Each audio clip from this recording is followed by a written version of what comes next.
Les amis, un café, des notes. Puis je viens de manger une petite feuille de notre ami.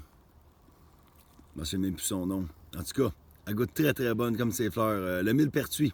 Oui, cette fameuse plante que si on prend une de ses, pas fleurs, mais feuilles, et qu'on regarde dans la lumière, nous voyons les petits trous. Vous voyez, c'est des... Comment on appelle ça? C'est des glandes. Je m'en souviens plus trop. Il y a un nom, des glandes... peu importe, je ne suis pas dans le millepertuis un matin. Je viens d'apprendre une nouvelle plante. En fait, ça fait longtemps qu'elle est là. C'est pour ça que j'ai amené les notes, pour m'assurer que si jamais j'oublie quoi, on va faire une révision à la fin. Et c'est à cause de Nico Chico. Oui, Nico Chico est un de mes fans et c'est un des rares gars qui a beaucoup d'intérêt. Normalement, c'est beaucoup des femmes, les fans, pour les plantes, évidemment. Et Nico, lui, non, il s'en crisse, lui, il étudie, il relance, il pose des questions sur ses sites. Et des fois, il m'en pose, on dirait qu'il veut pas trop m'achaler, mais tu m'achales pas, mon gars. Et à cause de lui, il a posté une affaire sur la pulmonaire officinale. Et moi, c'est une plante que je connaissais pas en tout. Je me disais, bon, je ne sais même pas ça chez nous, ça vient-tu d'ici? Aucune idée. Petite gorgée. Figurez-vous donc que j'ai vu son post hier. Là, j'ai regardé les feuilles, je dis, ah non, comme j'aurais vu ça, moi, si j'avais vu ça. Puis là, maintenant, j'ai regardé une vidéo là-dessus. Puis là, c'était en France.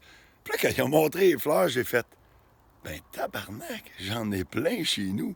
Donc, je suis sorti dehors et je suis arrivé à cette magnifique fleur-là. Pinks. Et là, regardez les feuilles. Les feuilles sont quand même assez faciles à identifier. Beaucoup de petits poils drus dessus, tachetés d'un côté, immaculés de l'autre bord. Et là, tu regardes les fleurs. J'ai tout le temps trouvé que ça ressemblait, pas exactement, mais il y a une fleur qui a une couleur relativement similaire à ça, qu'on appelle la vipérine. Puis c'est dans la famille des borraginacées. Je sais, c'est un drôle de nom. Figurez-vous donc que cette plante-là, la pulmonaire officinale, est dans la famille des borraginacées. Donc, c'est comme si je la connaissais déjà par défaut à cause que je connais la consoude et pas mal plus la vipérine, qui sont pas mal similaires. Donc, ils ont à peu près les mêmes fonctions. Puis, ils ont les mêmes troubles, si on peut dire. Ils ont à peu près les mêmes micronutriments.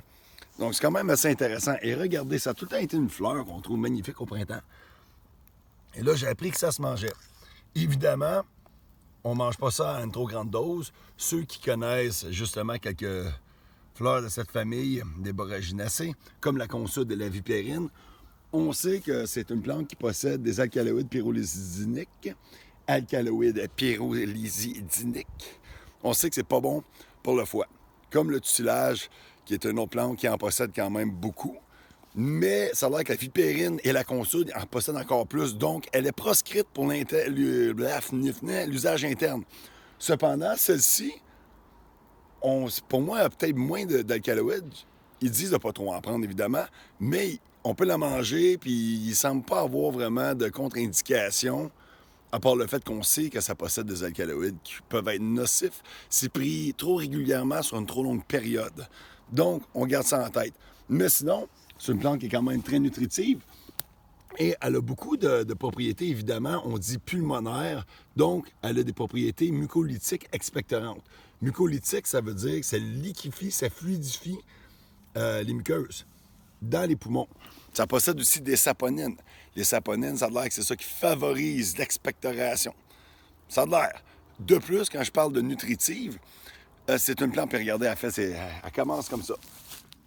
Pouc, elle fait ses belles feuilles qui sont comestibles, avec beaucoup de mucilage, qui va aider aussi justement là, pour les muqueuses et adoucir. On dit que c'est une plante qui est émolliente ici. Et revenons à nutritive. Elle a du fer. Et par 100 grammes de feuilles fraîches, me semble, c'est 43 de fer. Tandis que l'ortie, qui est juste en bas ici, magnifique ortie qui a mangé une petite claque, mais qui survit, elle, qui est reconnue comme une des reines des plantes nutritives, par 100 grammes de feuilles fraîches, elle possède 39 Bon, peut-être 39,2, puis elle, c'est 43,3 mais c'est pour dire que ça en possède beaucoup. Donc, mettons, si j'essaie de récapituler tout ce qu'il y avait là-dedans, ça a des mucilages, des tanins, du fer, du nitrate de potassium, donc, mettons, disons, potassium. Ça a de la vitamine C, de l'allantoïne. L'allantoïne, c'est ce qui aide à la cicatrisation. Comme j'ai parlé pour l'année passée dans Vipérine, comme la consoude, c'est une plante qui est hémostatique. À cause de l'allantoïne, ça aide d'arrêter le sang et ça aide à refermer les tissus, donc ça a des propriétés astringentes, hein, resserrer les tissus. Donc, favorise l'arrêt du sang et la cicatrisation. Et il faut faire attention, souvent ces plantes-là sont très efficaces au niveau de la cicatrisation. Et il faut attendre que si on a une plaie qui est trop profonde, il ne faut pas appliquer la plante direct dessus tout de suite.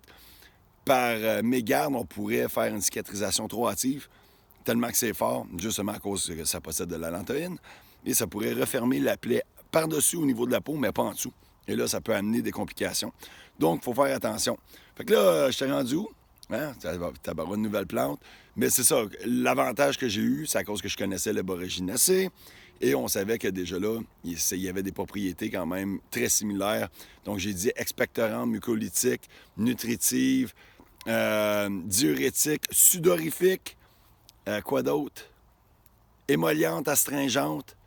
Et il y en a sûrement d'autres. Anyway, je vais vous faire un survol des notes. C'est ça, c'est quand même cool. Mais d'avance, c'est le fun parce que je suis capable de déjà identifier une couple de trucs puis de comprendre les différents mécanismes qu'elle possède.